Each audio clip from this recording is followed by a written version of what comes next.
आखिर कब तक जात पात में फंसे रहेंगे। रजनी अपने पति सुजीत के साथ जिद करके अपनी दादा के श्राद्ध में मायके आई थी। सुजीत ने उसे कहा था कि बिन बुलाए जाना ठीक नहीं है, लेकिन वो नहीं मानी और अपना हक समझते हुए वहां पहुंच गई।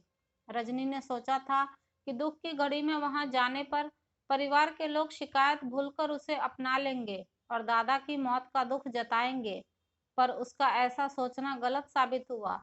सभी ने रजनी को अनदेखा कर दिया, मानो वो कोई अजनबी हो। इसके बावजूद रजनी को उम्मीद थी कि परिवार वाले भले ही उसे अनदेखा करें, माँ ऐसा नहीं करेगी। रजनी माँ की तरफ बढ़ गई। उस समय उसकी माँ औरतों के साथ बैठी थी। जब माँ ने रजनी को अपने पास आते देखा तो उठकर दूसरे कमरे में चली गई। माँ के पीछे रजनी भी गई और प्यार से बोली, माँ, ये सब कैसे हुआ? क्या दादाजी बीमार थे? तुमसे मतलब? आखिर तुम पूछने वाली होती कौन हो? जाओ यहाँ से, फिर कभी इस घर की तरफ मत देखना। गुस्से से रजनी की माँ बोली। ऐसा मत बोलो माँ, नहीं तो मैं अनाथ हो जाऊंगी। आखिर तुम्हारा ही तो सहारा है। तुम मेरी भावना को नहीं समझोगी तो और कौन समझेगा? रोते हुए रजनी बोली। कुछ नहीं समझना है मुझे, उसकी माँ ने कहा। क्यों नहीं समझना है माँ?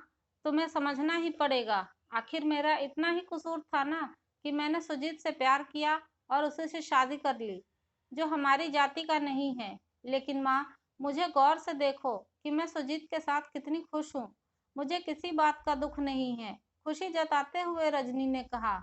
माँ बोली, मुझे कुछ नहीं देखना है और न ही सुनना है।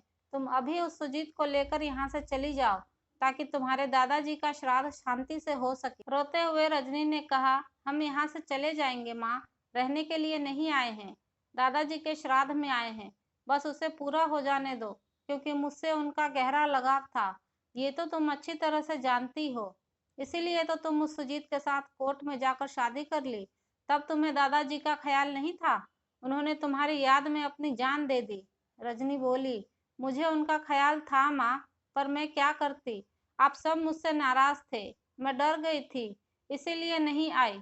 माँ मुंह बनाते हुए बोली, बड़ी आई डर वाली। जब इतना ही डर था तो शादी करते समय 1000 बार सोचती। गिड़गिड़ाते हुए रजनी बोली, ऐसा मत कहिए पापा, इस घर से मेरा भी तो रिश्ता है। उसी रिश्ते के वास्ते तो मैं यहाँ आई हूँ। मुझे और मेरे पति को अपना लीजिए पापा। मैं तो बालिग हूँ, मैं अपना भला बुरा समझ सकती हूँ, तो फिर मुझे फैसला लेने का हक क्यों नहीं है?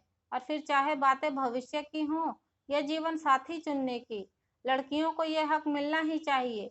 पापा ने कहा, तू मुझे हक के बारे में समझा रही है? अगर तू इतनी ही समझदार होती तो अपनी ही जाति के लड़के से शादी करती, ना कि किसी दूसरी जाति के लड़के से।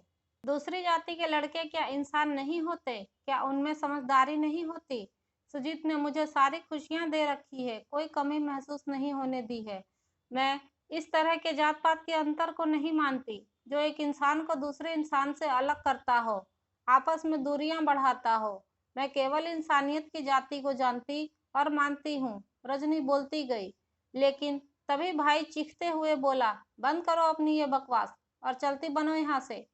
रजनी बोली, भैया, आप सबके सामने मेरे पति की बेइज्जती कर रहे हो। मैं भी तुम्हारी तरह बेइज्जती कर सकती हूँ, लेकिन मैं इतनी बेवकूफ़ भी नहीं हूँ कि तुम्हारी तरह कुछ सोच समझ ना सकूं। औरत हूँ, इसलिए भाभी का दर्द समझती हूँ और ऐसा कुछ नहीं करना चाहूंगी जिससे कि भाभी के मन में दुख हो। रजनी की बातें सुनकर उसकी भाभी रो पड़ी और उसने रजनी को गले लगा लिया। तभी रजनी का भाई अपनी पत्नी पर चीखते हुए बोला, ये तुम क्या कर रही हो? दूर हटो उससे, इसके साथ हमारा कोई रिश्ता नहीं है। लेकिन उसकी पत्नी बोली, रिश्ता क्यों नहीं है? खून का रिश्ता है हमारा, इसलिए अपनी बहन को अपना लीजिए। तभी वहां सुजीत आया और गंभीरता से बोला, रजनी, चलो यहाँ से, बहुत हो चुकी बेइज्जती। ये लोग ऐसे पत्थर दिल लोग हैं जो जात पात का ढोंग रचकर समाज को गंदा करते हैं। रजनी बोली, अब मुझे समझ में आया कि मैंने यहाँ आकर कितनी बड़ी भूल की है। अब एक पल भी यहाँ नहीं रुकना। उसकी छोटी बहन सिसकते हुए बोली, दीदी, मत जाओ। मैं तुझे कहाँ छोड़कर जा रही हूँ? उन गंदे रिवाजों को छोड़कर जा रही हूँ जिसे इन लोगों ने पकड़ रखा है। मैं यहाँ नहीं आऊंगी, पर तू तो अपनी दीदी के घर आ सकती है। बहन खुश हुई।